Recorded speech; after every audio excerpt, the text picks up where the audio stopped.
In February 1814, 17 people vanished from a condemned Massachusetts settlement in a single winter night.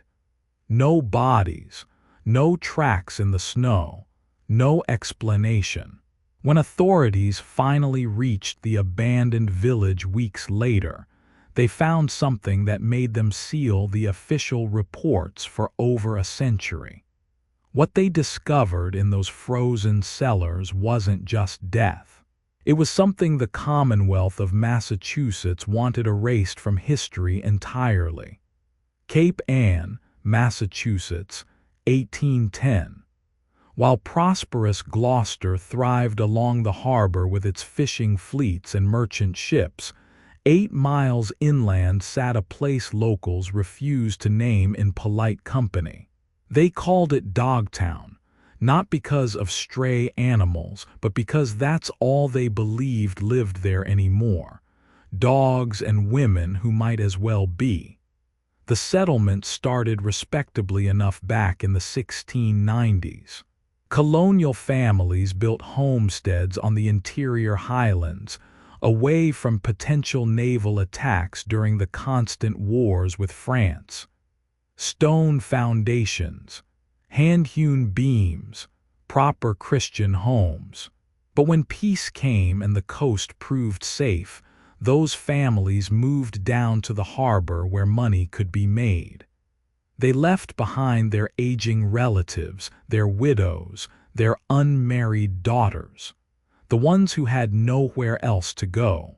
By 1810, Dogtown housed maybe 30 souls. All women except for 3 elderly men too infirm to fish. Most were widows of sailors lost at sea. Some were women whose reputations had been ruined by scandal or accusation. A few were simply poor, with no family willing to claim them. They survived on subsistence farming, taking and washing, selling herbs and remedies to people who visited after dark, ashamed to be seen there in daylight. The Commonwealth assessed Dogtown's property value in 1811. The official designation, settlement of no economic value, recommend abandonment and reversion to common land. That's government language for, let it die. But the women of Dogtown didn't leave. Where would they go? Gloucester's almshouse was overflowing. The churches preached charity but practiced judgment.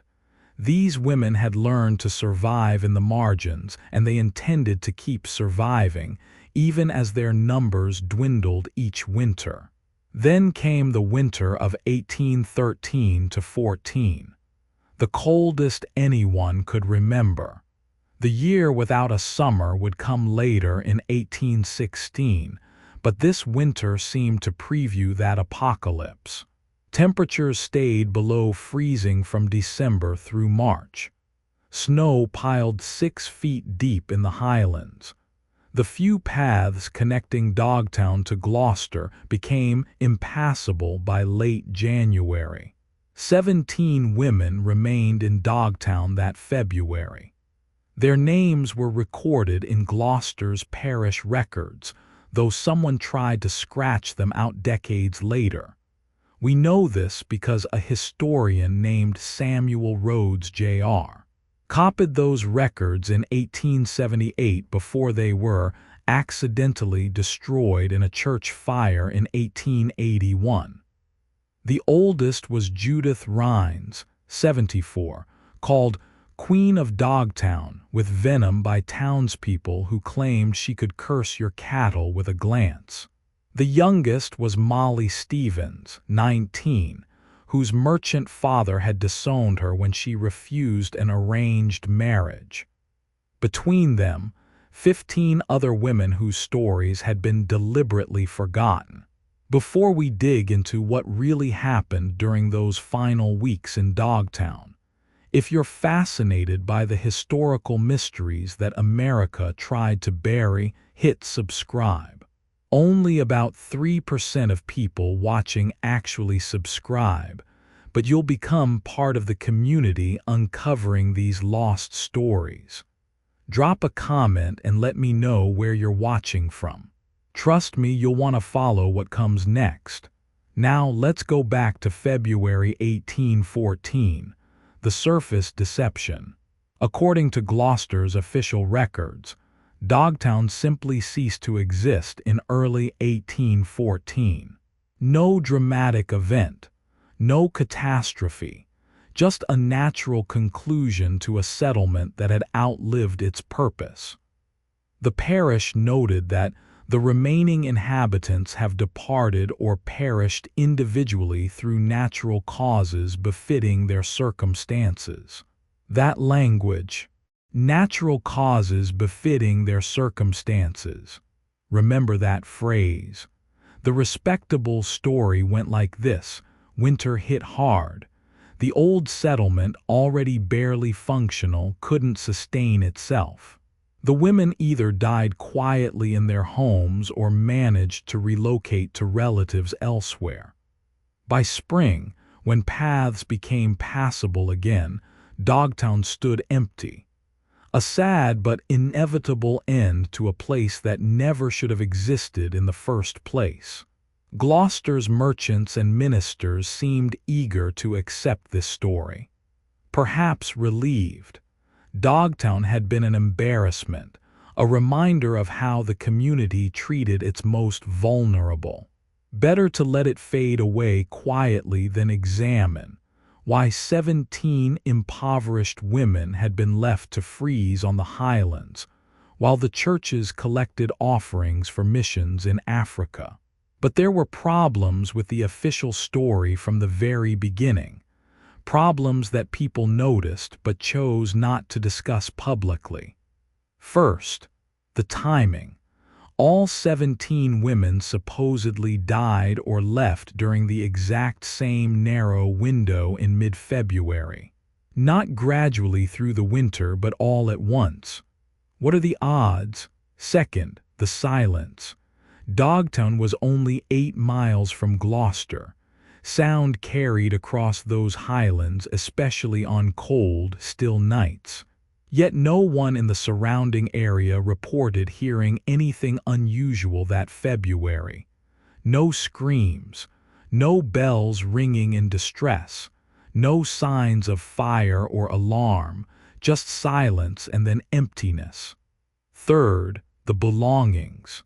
When spring came and curious townspeople ventured up to the abandoned settlement, they found homes still fully furnished.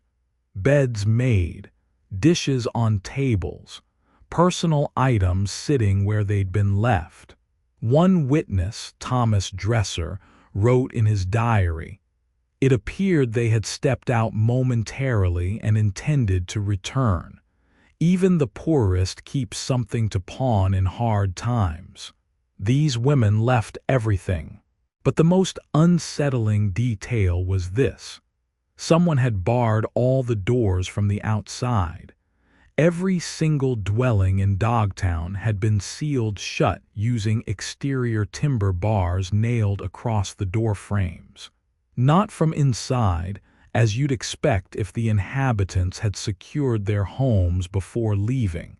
From outside, as if someone wanted to make very sure nothing could get out. Thomas Dresser noted this in his diary but apparently never reported it to authorities. Or if he did, no one acted on it. He wrote, "I found it curious and disturbing, told Reverend Hooper of the sealed doors. He said it was surely done by departing residents to protect their property. When I asked how they managed to bar their own doors from outside, he grew irritated and called it a trivial matter not worth investigation. I let it rest. Looking back now, we can see the signs of orchestrated silence. People noticed oddities but convinced themselves there were reasonable explanations, or they spoke up and were told, subtly or explicitly, to let it go. Dogtown was better forgotten. The few who lived nearest to the settlement were the most tight-lipped. John Horff, whose farm sat 2 miles from Dogtown's edge, refused to discuss that winter for the rest of his life. When his grandson asked him about it in 1850, old Horff reportedly said, "Some doors are barred for good reason. Smart people don't ask what's behind them." But at least one person couldn't let it rest, couldn't accept the tidy story of natural endings and voluntary departures. Her name was Mercy Saunders, and she was Molly Stevens' sister. Mercy Saunders lived in Gloucester proper, working as a seamstress. Unlike her younger sister Molly, Mercy had accepted her father's authority and married the man chosen for her, a cordwainer named Peter Saunders. It wasn't a happy marriage, but it was respectable, and respectability meant survival. Molly had refused the marriage, refused to apologize, refused to bend. Their father had thrown her out with nothing but the clothes she wore. Molly had gone to Dogtown because there was nowhere else for stubborn, poor women to go. The sisters stayed in contact. Every few weeks through the fall of 1813, Molly would walk down to Gloucester and meet Mercy at the edge of town, where they wouldn't be seen together. Mercy would bring food, sometimes a bit of money. Molly would assure her that she was surviving, that the Dogtown women looked after each other. Mercy's last meeting with Molly came on January 29, 1814. She recorded this in a journal that wasn't discovered until 1923 in the attic of a house in Salem that had once belonged to her daughter. Mercy wrote, "Molly appeared exhausted, though she tried to hide it. She said the snow was very deep, that they were running low on firewood and food. I gave her what I could spare. When I asked if she might reconsider coming home, begging Father's forgiveness, she laughed bitterly and said, 'I'd rather freeze free than live warm as property.' Then her expression changed. She gripped my arm hard and said, 'Mercy, if anything happens to us, if we disappear, promise me you'll ask questions. Don't let them say it was natural. Promise me.' I promised, though I didn't understand. She left, walking quickly, looking back twice. That was the last time I saw my sister." Mercy tried to reach Dogtown in early February, but the snow was too deep. She convinced her husband to attempt the journey on February 8th. They made it only 3 miles before turning back, the drifts too high for the horse. On February 15th, Thomas Dresser came down from his farm and stopped by several homes in Gloucester with an odd message.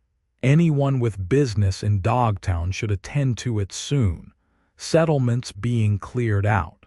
Mercy heard this from a neighbor. She immediately went to Dresser's shop and asked what he meant. He wouldn't meet her eyes, said only that the Commonwealth's made arrangements, proper arrangements for those women, no need for concern. Something in his voice made her blood run cold. She asked, "What kind of arrangements?" He'd replied, "The charitable kind." "Now go home, Mrs. Saunders." She tried to organize a group to go to Dogtown immediately. No one would accompany her. Her husband forbade her from going alone. She argued with him all night. He finally locked her in their bedroom, claiming she was becoming hysterical. The next day, February 16th, the weather broke slightly. Still frigid, but the snow stopped and the wind calmed. Mercy could see the highlands from her window. She watched smoke rise from one location up there. A lot of smoke, black smoke, not the thin gray wisps from cooking fires or hearths, the thick black smoke of something burning hot and large. By evening, the smoke had stopped. On February 17th, Mercy broke her bedroom window and climbed out. She walked 8 miles through snow, sometimes waist-deep. It took her 6 hours. She arrived at Dogtown just before dusk. The settlement was silent. Completely silent. No smoke from any chimney. No tracks in the snow except her own. She went to the first house, Judith Rhines's place. The door was barred from outside with heavy timber. She called out, hammered on the door. Silence. She moved to the next house. Barred, then the next, all barred from outside. She screamed her sister's name, screamed until her voice gave out. Nothing. As darkness fell, Mercy noticed something that made her stomach drop. In the center of the settlement where the old Commonwealth stood, the snow had been heavily disturbed, packed down, blackened with ash and soot in a wide circle maybe 30 feet across. She approached carefully.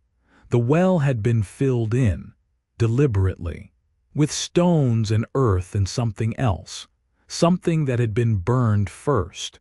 She dug at the frozen ground with her bare hands until they bled, found charred fabric, buttons, a piece of bone that might have been human or might have been animal. She couldn't tell in the dark and cold. Mercy ran, stumbled back through the darkness and snow, convinced something was following her. She made it to Thomas Dresser's farm and pounded on his door until his wife opened it. Dresser came down holding a musket. When Mercy tried to tell him what she'd found, tried to insist they go to Dogtown immediately with authorities, his face went pale but hard. He said, "You were never there. You saw nothing. Go home and forget this, for your own sake."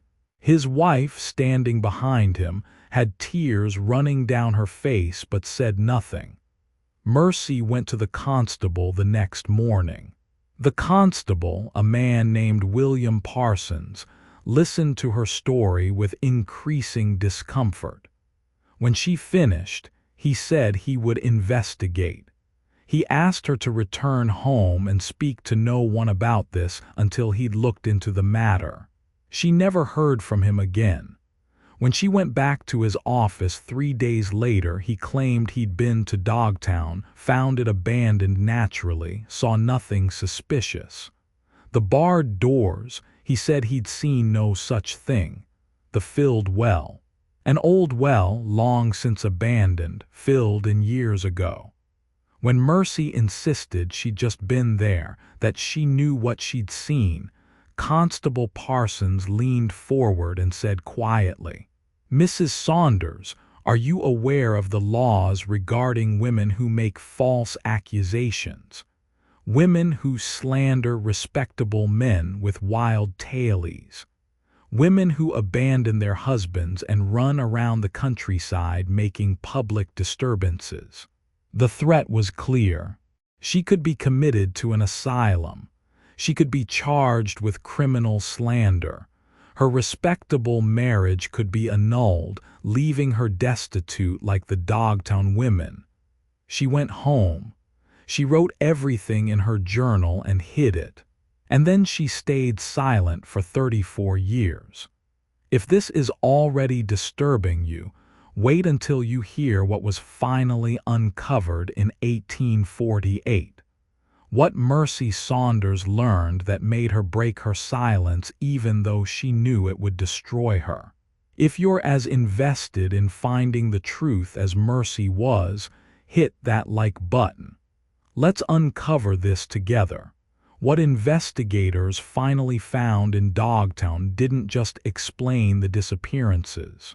It revealed something much darker about what Massachusetts was willing to do to people it considered disposable. In 1848, a Boston journalist named William Cooper Nell began investigating rumors about abandoned settlements in Massachusetts that had been forcibly cleared. Nell was one of the first prominent African American journalists in the country, and he understood better than most how official records could lie about what happened to unwanted populations. He started finding patterns. Small settlements, poor populations, sudden disappearances explained away as natural causes or voluntary relocations. Always in winter. Always with documentation that seemed oddly defensive, as if anticipating questions. Dogtown kept appearing in whispered conversations. Nell traveled to Gloucester in March 1848 and spent 2 weeks interviewing elderly residents. Most refused to talk, but he eventually found Mercy Saunders, now 63 years old, still living in Gloucester, her husband recently deceased. She told him everything, showed him her journal, and then she told him something else. Something she'd learned in 1820 but had been too terrified to speak about until now. In 1820, a man came to Mercy's door. He was dying of tuberculosis and knew he had weeks left. His name was David Mansfield, and he'd been hired as part of the crew that went to Dogtown in February 1814. He'd stayed silent for 6 years, but the disease and approaching death had loosened his tongue and conscience. Mercy wrote down everything he told her that day. She sealed it in a separate envelope in her journal, labeled, "To be opened only after my death or when truth can no longer bring me harm." Nell opened it with her permission. What he read made him physically ill. According to Mansfield's confession, Gloucester's town council and Commonwealth authorities had made a decision in January 1814. Dogtown was to be cleared permanently, not abandoned. Cleared, the women weren't going to freeze that winter. They were going to be removed. The official reasoning, as Mansfield understood it, the women of Dogtown were viewed as public nuisances, potential criminals, and possible witches who traded in dark practices. They corrupted nearby settlements with their presence. They had no economic value. They had no families willing to claim them. They were, in the language of the time, excess population requiring permanent solution. Someone in Gloucester's government, whose name Mansfield didn't know or wouldn't say, had proposed a plan. The women would be removed during deep winter when travel was impossible and witnesses unlikely. It would appear natural, a sad winter tragedy of poor planning and harsh weather. No one would ask questions because no one cared enough to ask. Mansfield said he was hired as one of 12 men for this purpose. He claimed they were told the women would be relocated to an almshouse in Boston, that they were being rescued, essentially, from their terrible situation. They went to Dogtown on February 15, 1814. Late afternoon, 6 men from Gloucester, 6 from neighboring Rockport. All were paid $5 each, a substantial sum for 1 day's work. They were told to tell no one ever what they did that day. When they arrived at Dogtown, they found the women in their homes, trying to stay warm. Mansfield said he began to feel wrong about the situation immediately. There was no transportation waiting, no wagons to carry the women to Boston, just men with tools, hammers, saws, bars of timber. The leader of the group, a man Mansfield referred to only as the captain, explained the real plan. The women weren't being relocated. They were being sealed for public safety. Here's what Mansfield described, and I'm going to tell you this as directly as possible because sugarcoating it dishonors the victims. The men went door to door. They told each woman to stay inside, that provisions were being delivered. Once the women were inside their homes, the men barred the doors from outside with heavy timber. Not just a simple bar, multiple thick beams nailed into place. Windows were similarly sealed with boards. 17 women were locked inside 9 different dwellings, some alone, some in pairs or groups who'd been living together for warmth. The men were told this was temporary, that other authorities would come the next day to properly relocate the women, that they were just securing the settlement until proper transport arrived. Mansfield said he felt sick, but convinced himself the explanation made sense. He took his $5 and left before dark. The next morning, February 16th, Mansfield saw the black smoke rising from the highlands. He knew immediately what it meant. He ran toward Dogtown but was stopped 2 miles out by armed men who said the area was quarantined due to disease. He was told to return home and speak to no one. When he asked about the women, he was told they'd already been removed.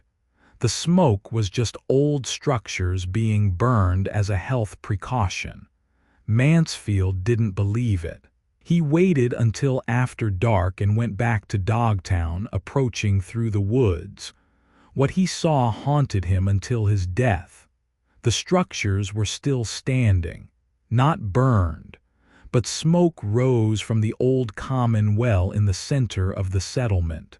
A large fire had been built there.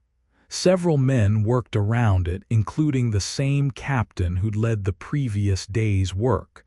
They were dragging things to the fire, large bundles wrapped in canvas. Mansfield hid and watched. One bundle slipped as it was carried. He saw a human hand fall out, pale and frozen. He understood then. The women hadn't been sealed temporarily. They'd been left to freeze to death overnight in their barred homes. And now their bodies were being burned and buried in the common well to destroy evidence. Mansfield ran. He told no one. He kept his $5 and tried to forget. But 6 years later, dying of tuberculosis, he couldn't carry it anymore. He told Mercy Saunders because she deserved to know what happened to her sister. William Cooper Nell verified what he could. He found payroll records from February 1814 showing unusual expenditures from Gloucester's town council. $5 paid to 12 men, listed as settlement clearance labor. He found Thomas Dresser's diary with its references to sealed doors and strange arrangements. He found the parish records showing all 17 women's deaths recorded on the exact same date, February 16, 1814. He traveled to Dogtown itself. The settlement had been completely abandoned for 34 years by then. Nature had reclaimed much of it. But Nell found the remains of barred door frames. Found char marks inside some structures suggesting small fires had burned for warmth before going out. Found scratches on the inside of sealed doors where fingers had clawed at wood. And he found the common well. It had been filled in just as Mercy described. Nell and 2 assistants excavated it partially. 2 feet down, they found a layer of ash and charcoal. Mixed in that ash, buttons, scraps of fabric, fragments of bone. Human bone, later confirmed by a Boston physician. Nell published his findings in the North Star, Frederick Douglass's newspaper, in November 1848. The article was titled, "The Dogtown Atrocity: How Massachusetts Executed Its Poor." The response was immediate and forceful. Gloucester's authorities denounced Nell's account as sensational fiction. The Commonwealth of Massachusetts issued a statement calling it libelous fabrication. Nell was threatened with legal action. The Boston Medical Examiner, who'd confirmed the bones as human, suddenly recanted, saying he'd been mistaken. David Mansfield's confession was dismissed as the fevered dreams of a dying man. Mercy Saunders was labeled a bitter woman with a history of hysteria seeking attention. Thomas Dresser, still alive in 1848, denied everything in his diary and claimed Nell had falsified the documents. No investigation was opened. No charges were filed. The story was buried again, more successfully this time, but Nell had made copies of everything: testimonies, documents, sketches of the Dogtown remains. He distributed them to abolition societies across the North. His argument was simple. If Massachusetts could do this to poor white women it considered disposable, what would it do to populations it considered even less human? The Dogtown Atrocity became a whispered talking point in anti-slavery circles, proof that the logic of human disposal existed in the North too, just applied differently. Nell didn't stop with Dogtown. Over the next 3 years, he documented similar disappearances at other marginal settlements across Massachusetts and New Hampshire. Small populations of people deemed socially undesirable, vanishing during winter months, explained away with vague paperwork. In 1850, he found records of a settlement called Hardscrabble in Rhode Island that was cleared in 1822. 14 residents, mostly elderly or disabled. Official record. Relocated to state care. Nell interviewed neighbors who remembered men coming in winter, sealing houses, smoke rising the next day. He found a place in Vermont called Poverty Hollow, cleared in 1828. 9 women, all unmarried or widowed, all over 60. Official record, deceased of natural causes coinciding with severe winter. But a local doctor's private notes mentioned, visited site after reports of sealed buildings, found evidence of deliberate confinement, reported findings to county sheriff, was told matter was handled by state authority and to make no further record, am troubled by this. Nell documented at least 7 settlements across New England, with suspiciously similar patterns between 1810 and 1835. Always small, always marginal, always winter, always sudden disappearances with defensive official explanations. He tried to find the people who'd given the orders, the actual authority behind these clearances. But every trail went cold. Town councilmen who'd been in office during these incidents were dead or claimed no memory. Records were missing or had been destroyed in convenient fires. Anyone who might have known the truth was either dead or silent. Nell hit one persistent wall. The Commonwealth refused to open sealed records from that era. Documents existed, clearly. References to them appeared in other paperwork, but they were classified under something called public order protections and wouldn't be available for review until at least 1925, 75 years after his investigation. In frustration, Nell published a comprehensive report in 1851 called The Winter Clearances, a Pattern of Disposal. It documented all 7 settlements, included testimony from witnesses, and directly accused New England authorities of systematic murder of unwanted populations disguised as natural causes. The report was suppressed. Most copies were bought up and destroyed by unknown purchasers.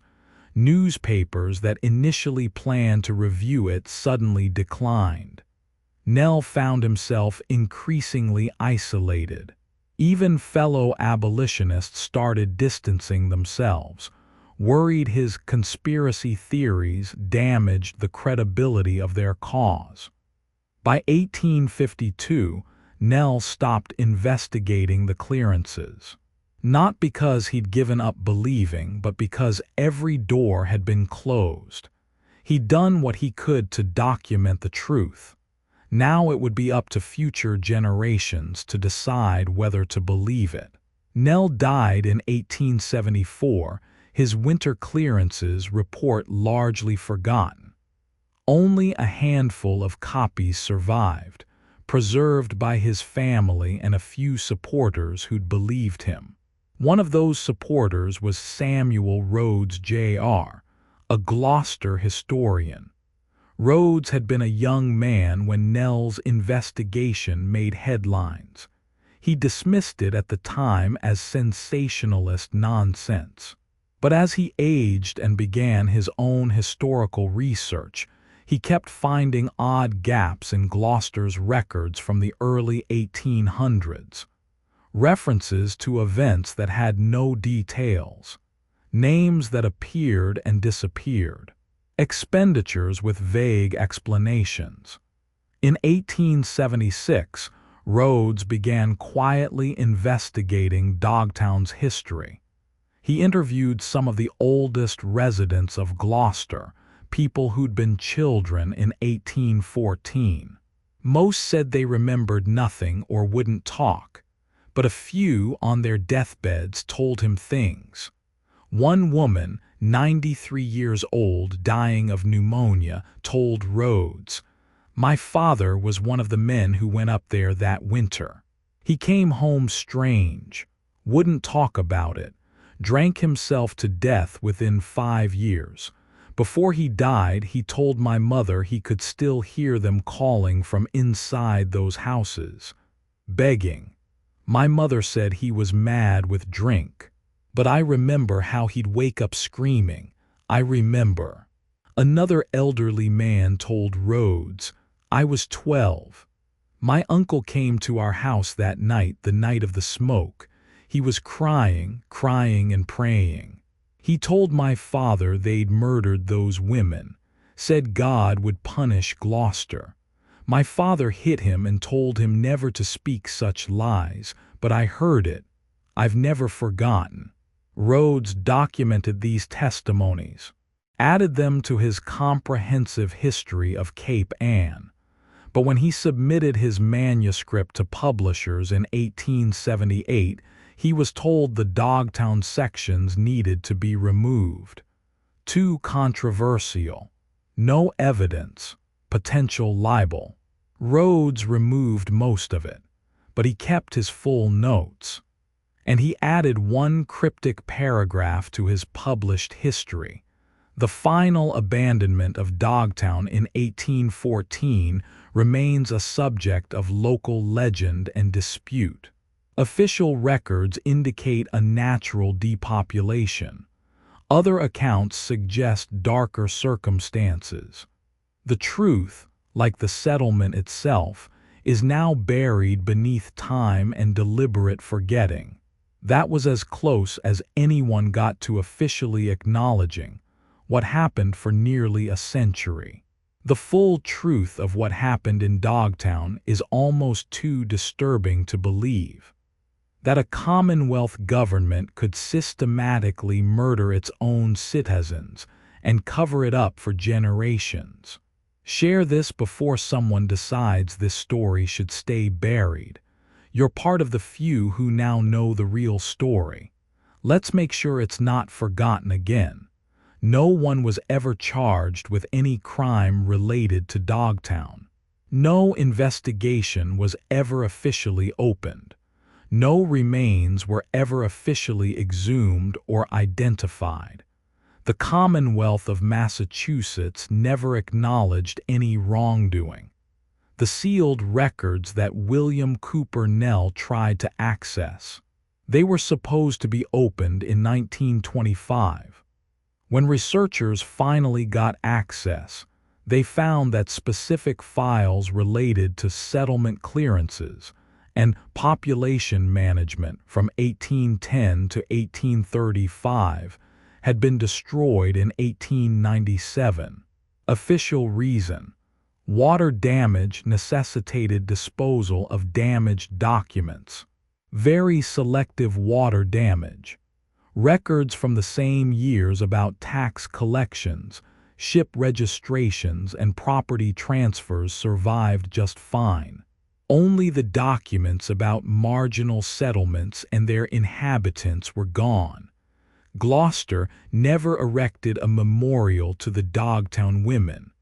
The site itself was allowed to return to wilderness. By the 1930s, few locals even remembered exactly where Dogtown had been. The stone foundations were overgrown. The common well, where bodies had been burned and buried, became impossible to locate as vegetation reclaimed the area. In the 1930s, a wealthy businessman named Roger Babson became fascinated with Dogtown and bought much of the land. He hired workers to carve inspirational messages into the glacial boulders scattered throughout the area. Messages like "never try, never win" and "work and trust." He thought he was creating a place of reflection and motivation.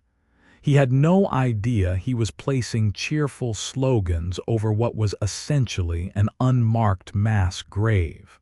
Today, Dogtown is a conservation area managed by the City of Gloucester and the Essex National Heritage Commission.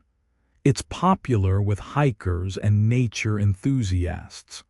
The carved boulders are considered charming historical oddities. The crumbling stone cellars are interpreted as ruins of a quaint colonial settlement that simply faded away when residents moved to better opportunities. Official tour materials describe Dogtown as an abandoned village from the colonial period, home to colorful characters and local legends. The women are mentioned, but only as eccentric figures with nicknames like Queen of Dogtown and amusing anecdotes about fortune-telling and herb selling. The 1814 disappearances are noted as the last residents departed or died during the harsh winter of 1813 to 1814. No mention of murder. No mention of David Mansfield's confession. No mention of William Cooper Nell's investigation or Mercy Saunders' testimony. That history has been successfully erased from public memory, except it hasn't, not completely. In 1992, a team of archaeologists from Salem State University received permission to conduct surveys in Dogtown for a project on colonial settlement patterns.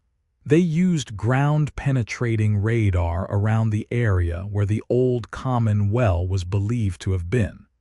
They found an anomaly.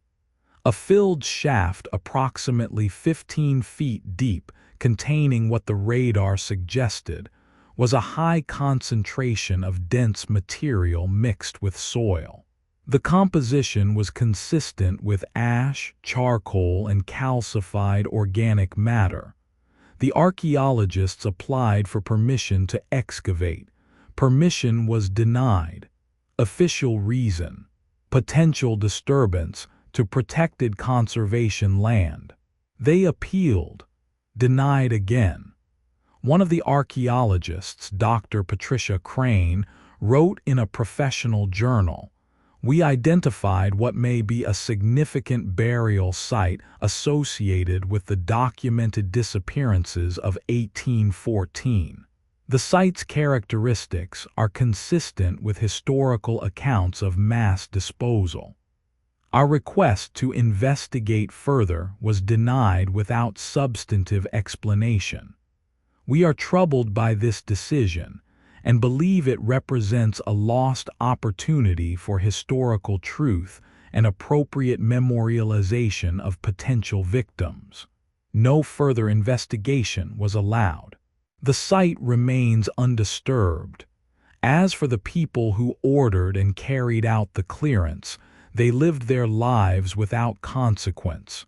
Most died respected members of their communities. Some became deacons, town selectmen. One became a Massachusetts state representative. Their descendants still live in Gloucester, likely unaware of what their ancestors did on February 15th and 16th, 1814. Or perhaps some know. Perhaps the stories were passed down in whispers. Perhaps some families still carry the weight of that secret. Mercy Saunders lived until 1869, dying at age 84. She never got justice for her sister, never got acknowledgement of what had been done. But she kept her journal, kept the records, kept the truth alive in the only way available to her. That journal, which contains the full testimony of David Mansfield and Mercy's detailed account of her investigation, is now housed in the Peabody Essex Museum in Salem. It's available to researchers by appointment. I know because I've read it. I've held those pages where Mercy wrote about her last meeting with Molly, where she transcribed Mansfield's confession in her careful, precise handwriting.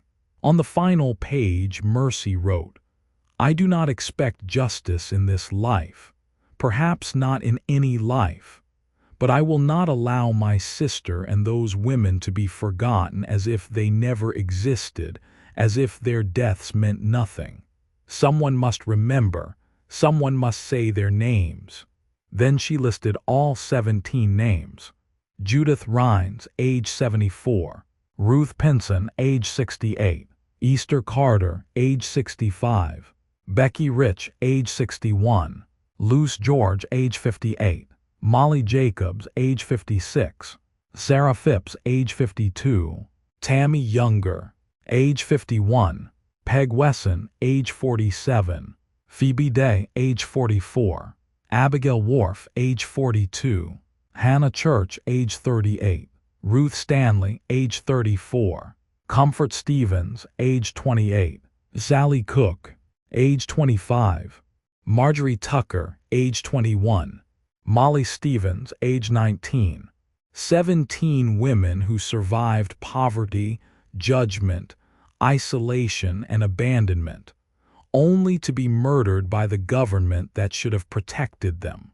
Murdered because they were inconvenient, because they were poor, because they were women without male protection or economic value, because they could be disappeared and no one with power would care.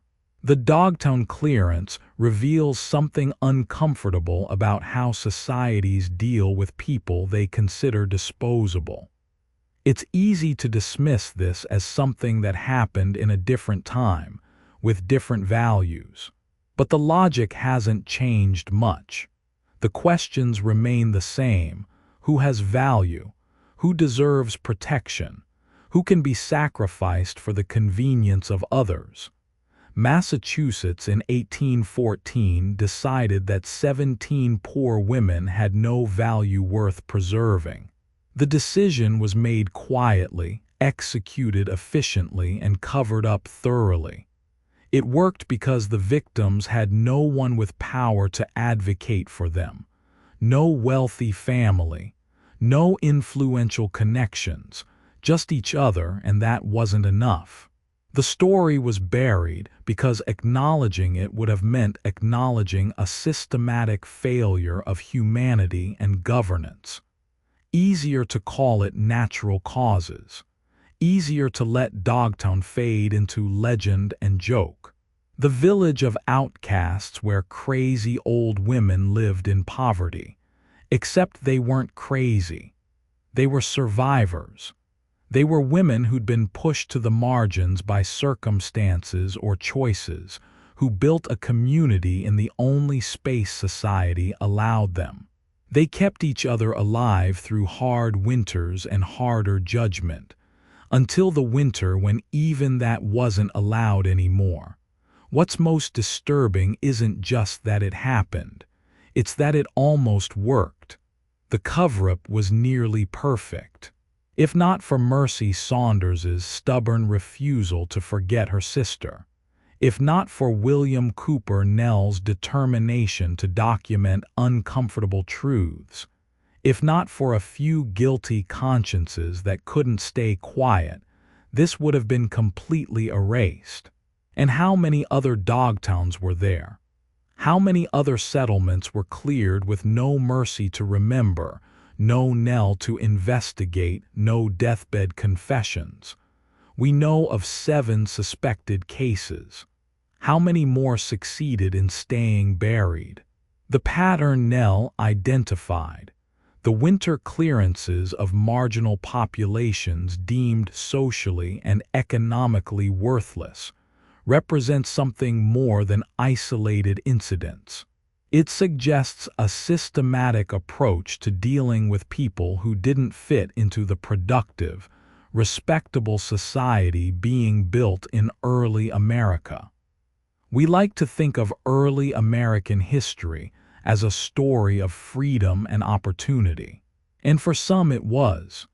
But for others, for those without property or protection or power, it was a matter of staying useful enough, respectable enough, connected enough to avoid being disappeared.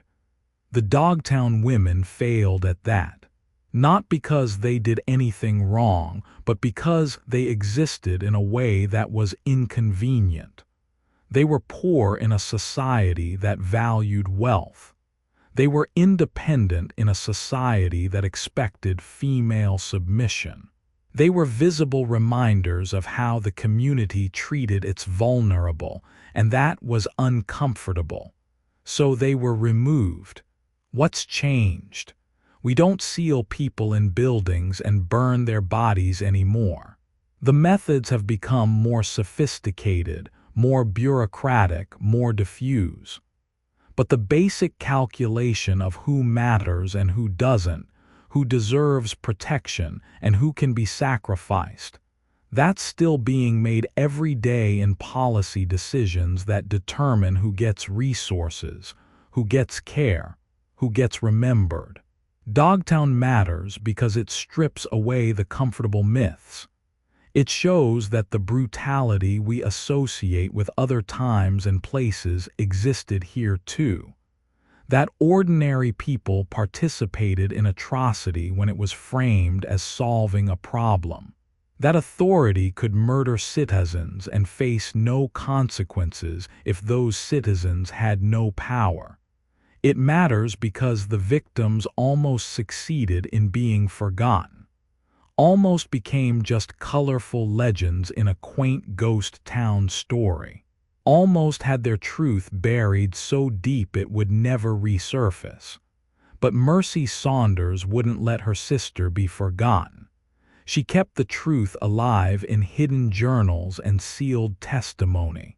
She waited 34 years, through fear and isolation and pressure to stay quiet, until she could finally speak.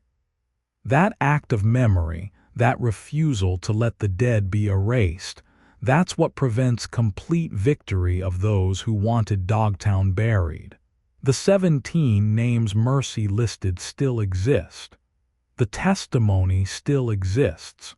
The evidence still exists under ground-penetrating radar, waiting in that sealed conservation area where no one is allowed to excavate. The truth of Dogtown hasn't been proven beyond doubt in a court of law. No one has been held accountable. No memorial stands for the victims. Massachusetts has never officially acknowledged what happened, but the story persists. In academic papers and historical journals, in whispered local legends that contain more truth than official records, in the minds of people who visit those ruins and feel something wrong in the air, something unresolved.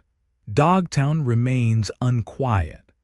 The boulders with their cheerful messages sit on land where women were locked in their homes to freeze. Hikers walk trails over graves that were never properly marked or mourned. The conservation area protects the scene of an atrocity while prohibiting investigation of that atrocity. And somewhere in those woods, beneath soil and time and official denial, 17 women remain. They deserved better than they got in life. They deserved better than being murdered for being inconvenient. They deserved better than having their deaths covered up and dismissed. They deserved better than being forgotten. Mercy Saunders made sure they wouldn't be. William Cooper Nell made sure the evidence would survive. And now you know their names. You know what happened. You're part of the chain of memory that prevents total erasure. That matters. In a world that constantly tries to bury uncomfortable truths, remembering is an act of resistance. Saying the names is an act of justice, even if it's the only justice possible. To this day, on winter nights, some people who live near the old Dogtown site report hearing things. Voices on the wind, scratching sounds, calls for help that seem to come from nowhere. Are these genuine phenomena? Probably not. Probably just wind through trees and imagination filling in patterns. But maybe, on some level, Dogtown refuses to rest. Maybe places where great wrongs occur carry that weight in ways we don't fully understand. Maybe the land itself remembers, even when official records don't. Or maybe it's simpler than that. Maybe people who know the true story, who walk through those ruins understanding what happened there, their knowledge changes how they experience the place. They hear the echoes of what was done.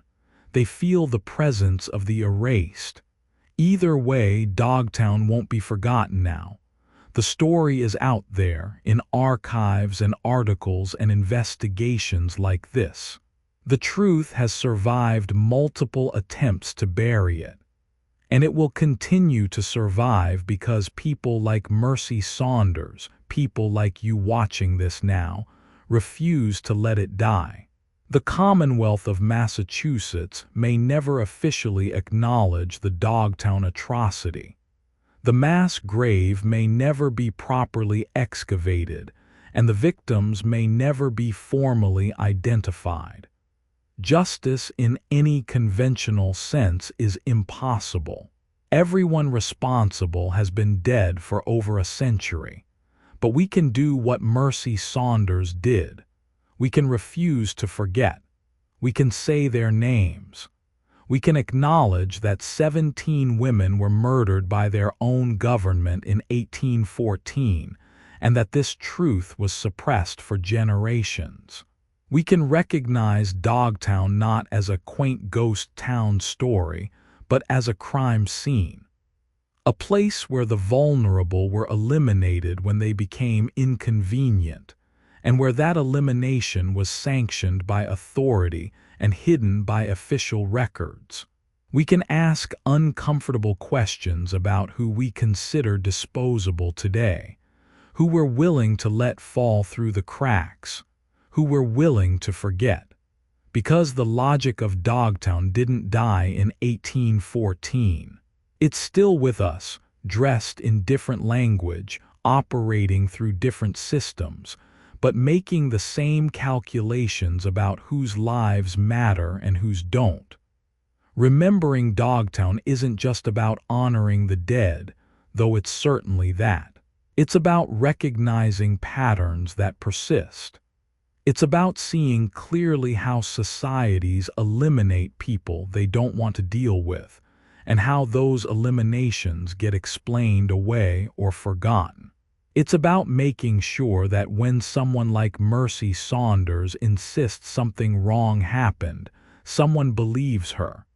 That when evidence of atrocity surfaces, we don't look away for convenience. That we don't let the powerful write history in ways that erase their crimes. Dogtown stands as a warning and a test. A warning about what can happen when vulnerable populations have no protection.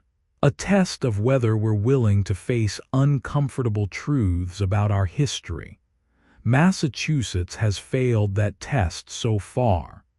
The state has had multiple opportunities to investigate, acknowledge, and memorialize what happened. Instead, it has consistently chosen denial and suppression. But history isn't finished. Files get discovered. Ground can be excavated. Truth has a way of emerging eventually, no matter how deeply it's buried.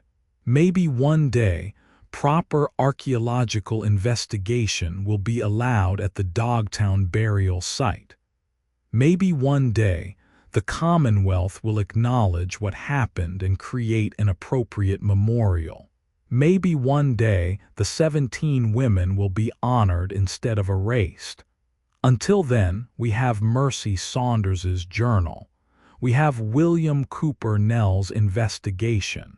We have David Mansfield's confession. We have the testimony of witnesses and the evidence that survived. We have the names: Judith Rhines, Ruth Pinson, Easter Carter, Becky Rich, Luce George, Molly Jacobs, Sarah Phipps, Tammy Younger, Peg Wesson, Phoebe Day, Abigail Wharf, Hannah Church, Ruth Stanley, Comfort Stevens, Sally Cook, Marjorie Tucker, Molly Stevens. 17 women who lived, who survived, who formed a community in the margins, who deserved to live out their natural days in peace, and who were instead murdered by the society that should have protected them. Say their names. Remember their story. Don't let them be erased again. That's the least we can do.